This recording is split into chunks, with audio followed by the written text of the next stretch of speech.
What is going on, you guys? Welcome to the channel. Time for another video. So as usual, to the new subscribers, welcome in. To the usual suspects, welcome on back. Kind of got a lot to cover in this video, as you can see by the title, but a little housekeeping before we get started. So I actually had to Google this, but apparently the male definition of a Karen is called a Ken. And my last video really aggravated the Kens. Why are you the way that you are? Honestly, every time I try to do something fun or exciting, you make it not that way. They came out in full force. So I just need to do a little friendly reminder for you here. This is a channel that I created to provide information and fun and stories and stuff for my kids, etc. like that. I understand I'm not everybody's cup of tea and not everybody's going to like me. And that's fine. I'm not here to be popular. I'm just here to provide information.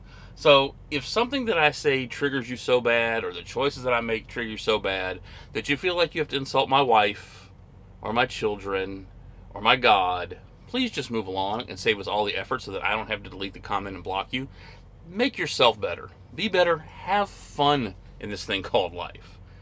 Now, the second thing I'm going to talk about, real quick on housekeeping before I bring this up, and I can say this because I know this is going to be said because one of my best friends already said it.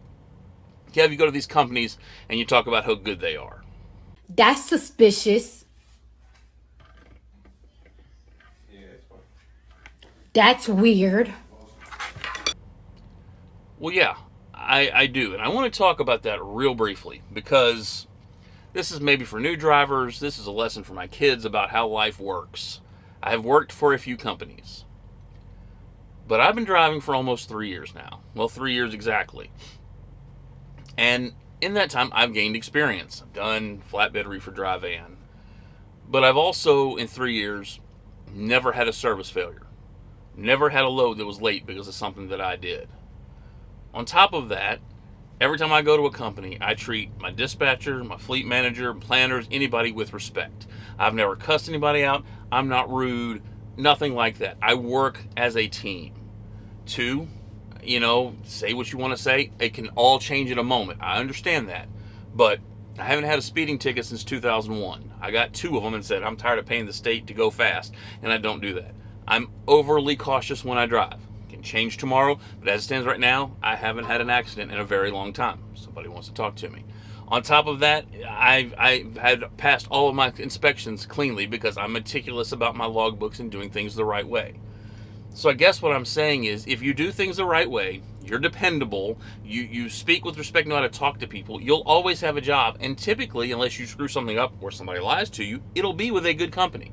You think, I don't want to be changing these companies. It's just the way life's worked out for me. I don't apologize for it. Wish it hadn't worked out that way, but it did. So now, it's finally time to get down to brass tacks. Let's talk about well companies. That's what this is about. This is what you people probably clicked on the link to see.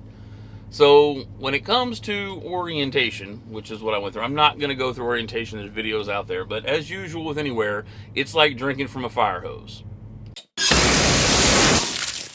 Nice job, Chris. You got my shirt wet.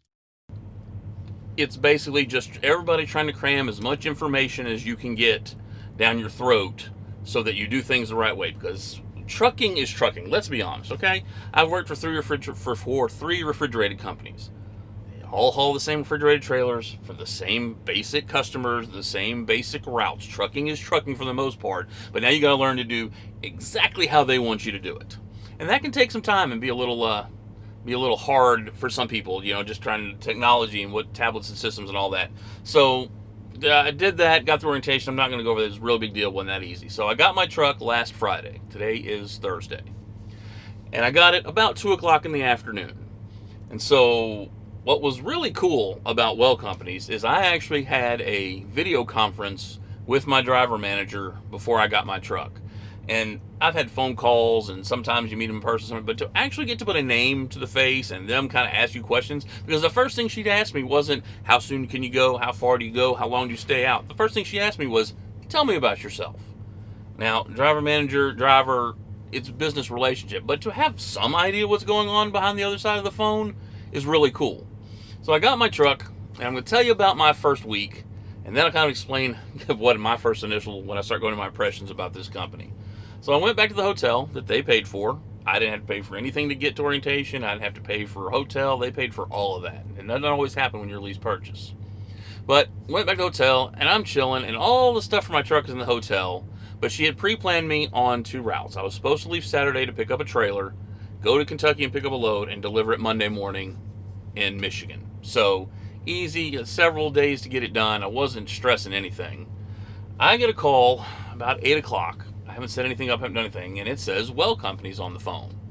I'm like, why are they calling me after hours? That's weird. So I answer the phone because it's my company, the company I'm working with, and want to be good, get off on the right foot. And they say, hey, we need a favor. Anybody out there knows that favors in the trucking industry are basically just IOUs. What is this? What is this? Where's all the money? That's as good as money, sir. Those are IOUs. They're basically dispatch needing something and you're the first sucker to answer the phone. But I'll get into why I don't feel it was that way, but I took a chance and said, how can I help you out? I said, look, we got a trailer. I'm not going into the details of it, but it's got to go be recovered out of a tow yard in, where was that place? In Missouri. Can you run and go get that? And I'm like, well, I don't mind going to get that in the morning, but if I go get that, that's going to screw up this whole pre-plan that my dispatch driver manager had already given me. I said, don't worry about it. We'll take care of you. So I said, all right, no problem. That was the beginning of the longest 4 days of my life. So I got up at 4 o'clock in the morning, loaded through everything. My truck is still not set up. It's been almost a week. That's how hard we've been running. I fly over to Missouri. I get the truck out of the impound yard, and I say, all right, we got your pre-plan right there out of Missouri, going all the way to De Pere, Wisconsin, with a load. Preloaded, you got to drop it Sunday night. So I don't forget exactly how far it was, but I know that I drove my clock out on Saturday. I took a 10-hour and 1-minute break. I hauled buns up to De Pere. I got to the customer at 10 o'clock Sunday night for 11 o'clock Sunday night delivery. Got in, got back in the dock. I got off the clock. I got empty about 3 o'clock in the morning. But you see, because they're trying to take care of me, I already had a pre-plan 2.5 hours away to be picked up 11:30 on Monday. So I had to PC to the terminal, which was 6 miles because the customer let me park. I got up at 10 hours and 2 minutes this time because I was a little tired, but I was in De Pere for basically, a cup of coffee. Let me have a Diablo sandwich, a Dr. Pepper. Make it fast. I'm in a hurry. You want something? Hush puppy, Daddy. We got no time for that crap. And I didn't even get to see inside the facility. I immediately hooked the trailer and I hauled to Spencer, Wisconsin. And if you've ever been to Spencer, Wisconsin, that now makes 2 people that have been there because it's in the middle of nowhere.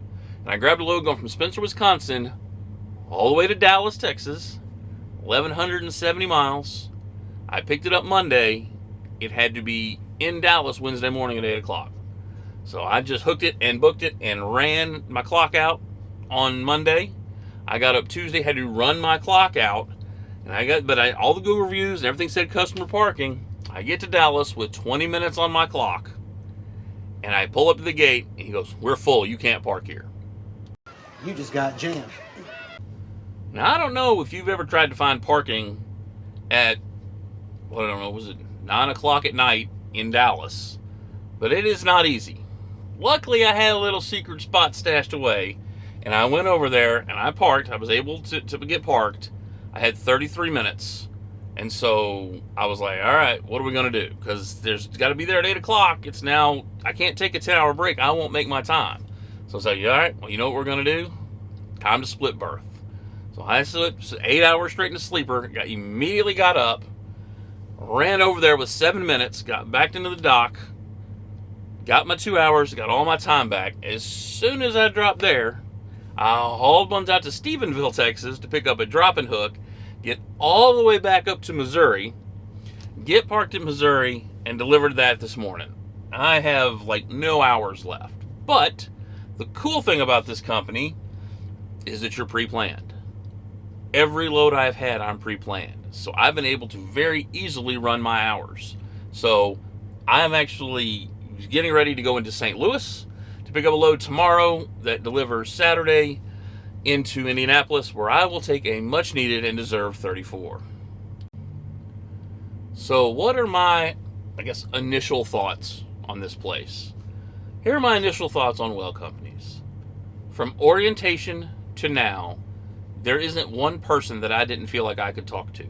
When I was in orientation, every door was open, whether it was the business manager guy, whether it was the admins, whether it was recruiters. I felt like, you don't know if you've been those, you're in the office and you walk by and there's the person just head down the keyboard, you don't know who they are, you don't know what they do. I met every person at the Oklahoma City terminal. It's small, but it is. So it is, everybody says we're family. But it really did feel nice. It was very nice to have everybody felt approachable, everything like that. It's been really good equipment. Even some of the guys that got 2020s, they wanted older, shorter leases, but I've seen plenty of 23s and 22s, Peterbilts and Kenworths. I got the Kenworth. I always thought I wanted a Peterbilt because I wanted a Kenworth so bad. I'm very happy. We'll get a tour of Babe here sooner or later. I love being pre-planned. Money, here's what we say about money. And some of you guys are new to my video. I don't go into detail about what I make. Some of y'all may not have been able to work your clock like I did. Some may work your clock better. Some may not run as hard. Some may run harder. You'll never make what I make. We're not the same person. I will say the money has been pretty reefer average. I haven't had any spectacular paying loads. I haven't had any horrible paying loads. So they've got good equipment. They've got good people. I'm making good money. Again, this is just the initial thoughts, guys. I know things will change and we'll get a feel as we go. My channel is not about well companies. My channel is about riding with Kev, so I hope to have more stories about what happened in the experiences. But I know people are going to ask about the new company, so that's why I want to get this video made. It's made. God bless. See you on the next one. Let's get rolling.